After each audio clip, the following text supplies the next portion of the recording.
Fransiyaning Kale shahrida bunday ko'rinish tez-tez uchraydi. Muhojirlar yuk tashuvchi mashinalarga chiqib ketish uchun faqat tunda harakat qilishar edi. Endilikda bo'lsa kunduzlari ham bu kabi ishlarini davom etkazishmoqda.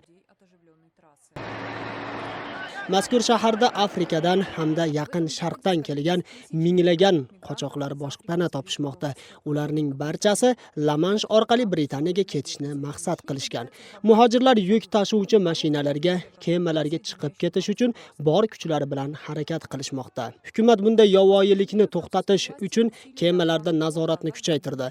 Unga yo'lning ikki tarafiga baland to'siqlar qo'yib, Kaledagi Chatirman deb nomlangan qochoqlar lagerini ko'chirishni rejalashtirishmoqda. Ayni kunlarda Chatirman lageridan 7000 ga yaqin muhojir boshpana topgan. Agarda lager ko'chirilsa, u yerdagilarni maxsus rasmiy markazlarga yuborishadi. Bunga qarata ministr lagerdagi kishilarning ko'pchiligiga Fransiyada hamda boshqa davlatlarda qochqin nomi bilan yashashga ruxsat berilganini qo'shimcha qildi. Ces 164 Migrantlar uchun tayyorlangan 164 lagerga 5000 dan oshiq kishi joylashtiruga bo'ladi. Kaledagi Chitirman lagerini jabu kerak. Uşundagina ko'ygo'lardan azda bo'lsa arilamiz. Kemaga ketuvchi yo'lda bo'lsa, to'siq qurish ishlari boshlandi.